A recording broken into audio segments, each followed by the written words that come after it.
Kai here and Jennifer Kim, and we are wrapping up and talking about what it really takes to scale your business or grow through the 4 stages of business. So Jen, this is going to be a little bit more rapid fire, just kind of as a summary. Too long, don't read, or maybe they've watched all of it and they're coming to the end. They're like, that's a lot of information. So I have only 3 questions for you. So the first question is, what does it actually take to move from stage 1 of forming to stage 2 of, or stage 4 of performing? Like why will someone or succeed or maybe not succeed? Okay, so unsexy answer is patience. I know it's hard. I'm not a patient person. I'm not a patient person either. I don't like that word. And understanding that these are 4 necessary stages. It's not like 1 or 2. And you're probably also asking possibly, well, is there a time frame? How long will it take to get between stage 1 and stage 2? I wish I could tell you definitively what that is. But if anybody tells you, oh, it's going to take you about a month to get from stage 1 to stage 2, that's happened. I've seen people like, just follow my formula. Say stage 4. I was like, whoa. Just, follow my formula. I just want to be clear that it really depends on your values, your desires, and your goals. Some of this will actually identify for you that you don't want to be an entrepreneur anymore. And I say that with so much respect and honor, because it's not that entrepreneurship isn't for you. It just might mean it doesn't fit the way you want your life to work. Yeah. Do you know what I mean? Yeah. Like, I think anybody can be a successful business owner and entrepreneur and move through the stages in a timely, I'll call it timely, no time stamps, but timely manner. But it has to fit in with how you see what you want for your life. Yes.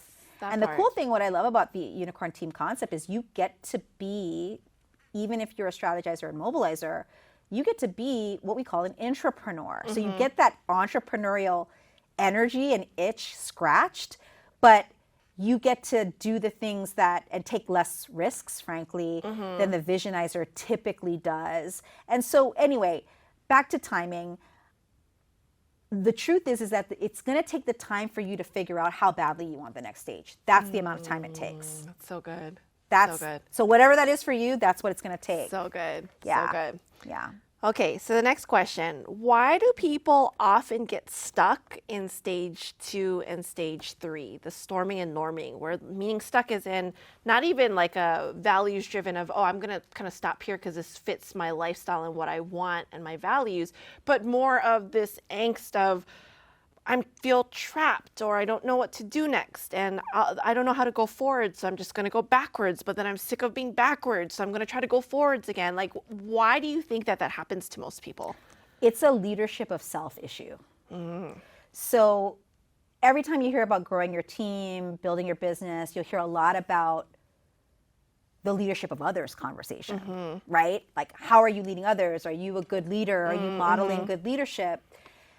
But it's very difficult to become really good at that. You can be good, but really good at that, unless you start to really work on yourself, the leadership of yourself.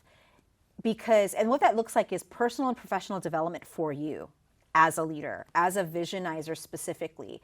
Because, and what that looks like is also not replacing what has to get done in stage 1 and stage 2 specifically, and getting to stage 3, like, you can't ignore there's work there to be done.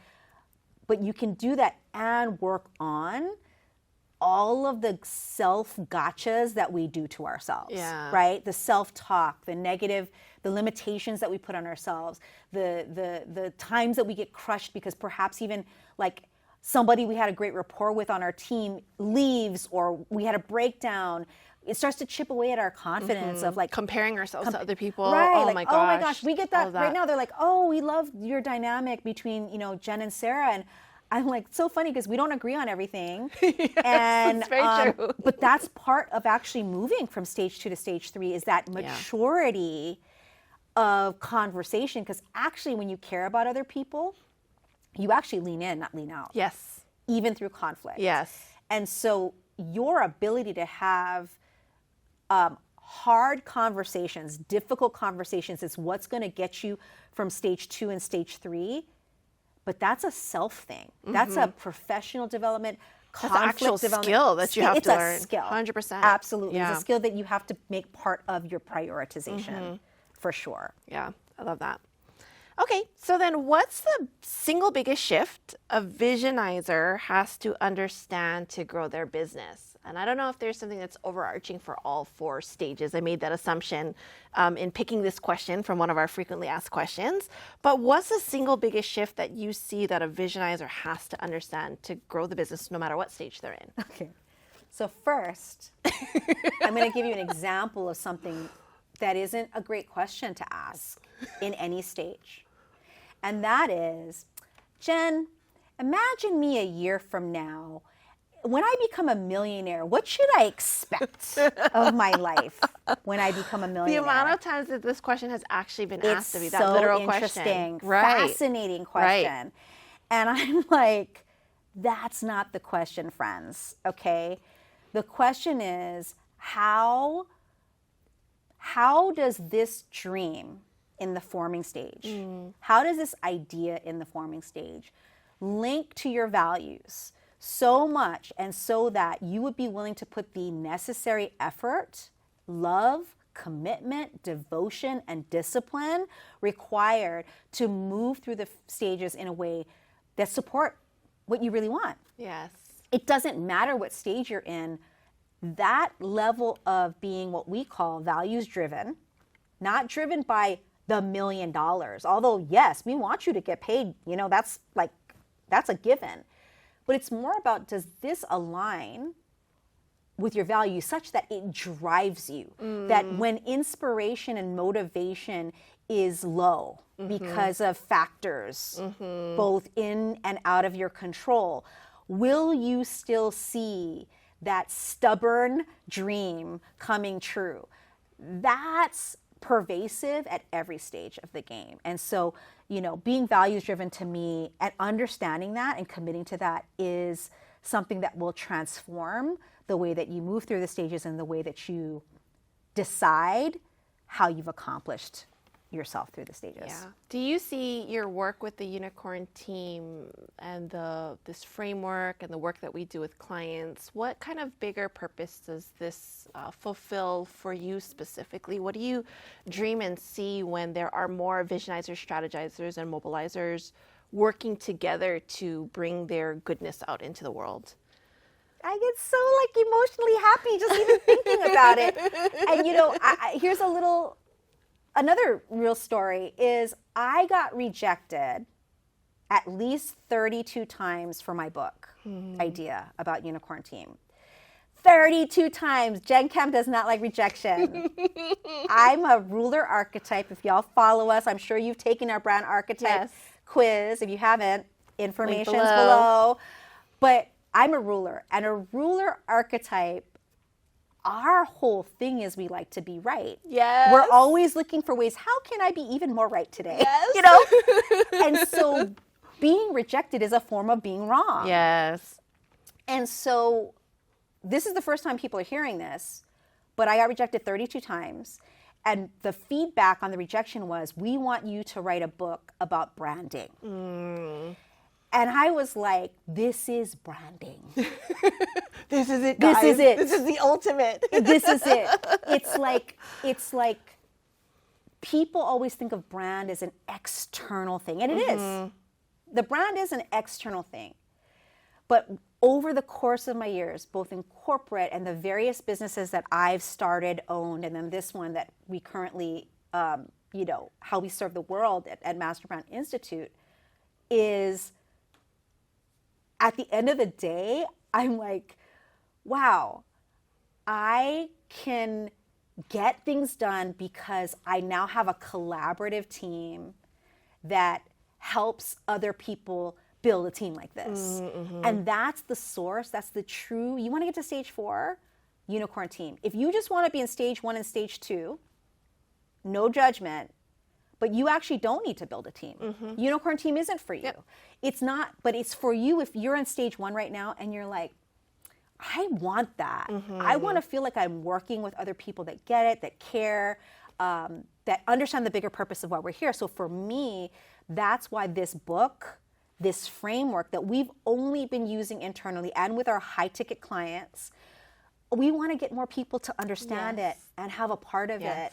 Because to me, when people start to work collaboratively, we'll actually heal a lot of the problems in the world. This is our way of healing the problems of division, misunderstanding, polarity, being othered, outcast, all the things, it, right? Like this is our way of showing actually you can still work with people like them, disagree with them, and still make a huge impact in the world. And so in this season, without sacrificing who you really are, absolutely, and your identity and what makes you unique, always values driven, right? 100%. And like so, it's that to me is why Unicorn Team is so important, and why I fought so hard for it to be here. Instead of writing just the book on the forward facing, but trust me, that book's coming as well. Because obviously now I know based on the data, they want that book. Yeah. So book 2 is going to be a lot easier. But notice how I was willing to fight. Yes. That was me in a forming idea. Like this book idea, although we use this framework in our business and teach others to do the same, I was like, this is the secret sauce, y'all. 100%. This is also 100%. what makes us different at Master Brand Institute. People think that this is just the business ops part of it, team, culture, and yes, team and culture, but your brand is your people. Yes. Ultimately. 100%. So that's why we're here, and that's why we're doing what we're doing. Oh my gosh, I love it. Well, thank you all for watching and for being a part of our journey through this. And we are super excited to help facilitate and create and bring forth even more unicorn teams into the world, because we know the magic that you all create, and we are juiced and lit up by helping people do just that. And you know, you're probably wondering, especially if you binge this like Netflix, which we hope you did, you know, how do you get supported in this? Obviously, we wanted to give you as much information in 20 minutes or less so that you could digest it and do something with it.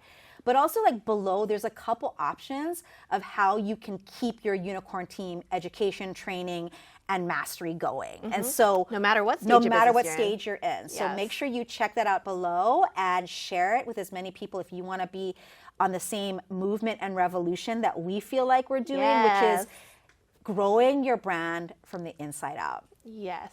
I love it. We will see you guys next time. Don't forget to leave us a comment below with your biggest takeaways and also any questions you have, because your question might be featured on one of these cards in the very near future. We'll talk to you guys soon.